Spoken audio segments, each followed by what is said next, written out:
Mesdames, Mesdemoiselles, Messieurs, bonjour, bienvenue sur 613 TV. Nous parlions bien évidemment au cours de précédentes émissions de la parashat Ki Tisa. Et la parashat Ki Tisa, c'est avant tout la faute du veau d'or et nous allions en parler et les conséquences de cette faute du veau d'or. Nous avons vu que la faute du veau d'or, on peut la mettre à notre époque et l'appliquer à notre époque puisque l'idolâtrie s'est aujourd'hui assimilée à la colère et nous devons travailler autour de cette mida de colère. Et maintenant nous allons voir les conséquences. Les conséquences c'est quoi? Les conséquences c'est que Moshe Rabbeinu est descendu parce qu'il a été informé par Akadosh Baruch Hu de la faute gravissime que représente le veau d'or, et puis il est descendu avec les premières tables de la loi, les louchot. Et à ce moment-là, au moment où il est arrivé dans le camp, les tables de la loi se sont brisées. Alors c'est de ça dont nous allons parler aujourd'hui. Pourquoi et par quel événement se sont cassées ces tables de la loi? Au départ, Moshe Rabbeinu aurait très bien pu les mettre de côté. Il les aurait posées tranquillement et puis il aurait réglé la difficulté, c'est-à-dire la gestion de cet événement que représente le veau d'or, et puis ensuite il aurait repris les tables de la loi et les aurait données au Bnei Israël. Ça ne s'est pas passé comme ça. Ce qui s'est passé, c'est que Moshe Rabbeinu a pris les tables de la loi et elles sont tombées, elles se sont brisées.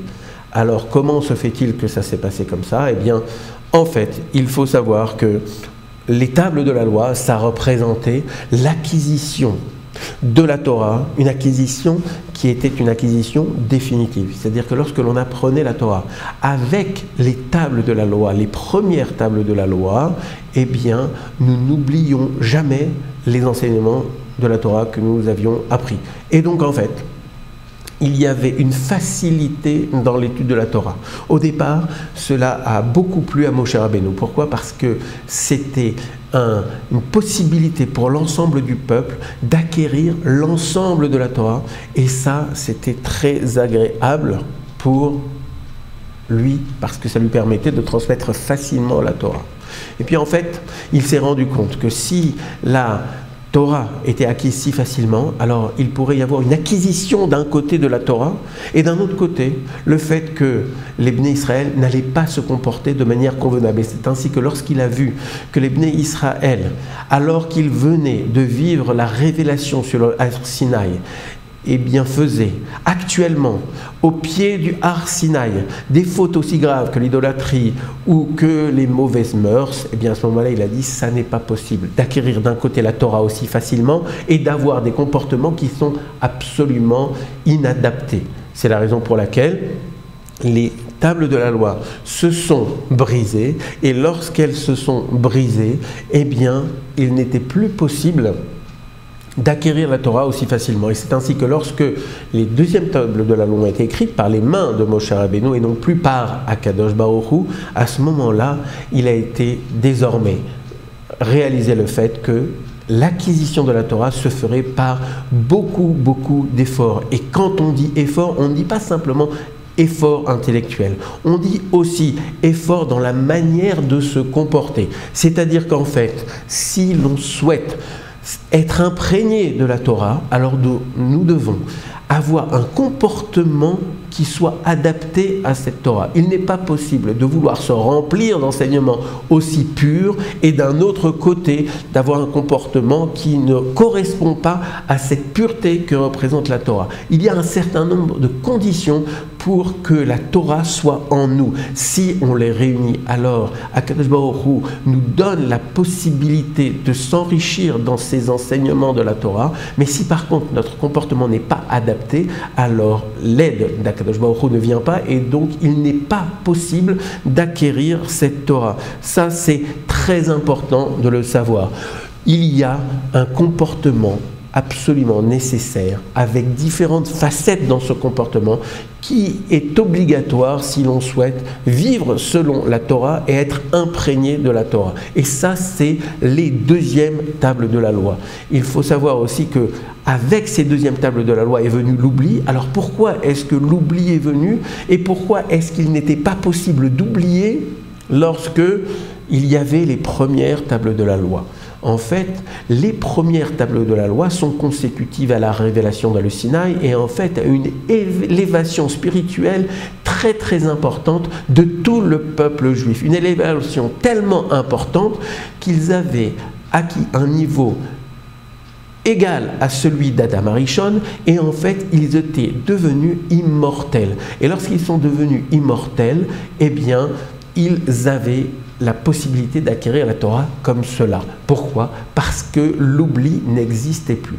Alors la question c'est de savoir pourquoi l'oubli n'existait plus. En fait, l'oubli a une fonction. Cette fonction, c'est en fait d'oublier, en particulier lorsqu'une personne est en deuil, d'oublier ce deuil et de se guérir de ce deuil. Vous savez que pour chacun d'entre nous qui a vécu une période de deuil, eh bien il y a une période de une année au cours de laquelle nous sommes en deuil, et puis ensuite vient le moment où nous devons stopper cette période-là, et puis naturellement, cette douleur que représente la perte d'un être cher s'atténue.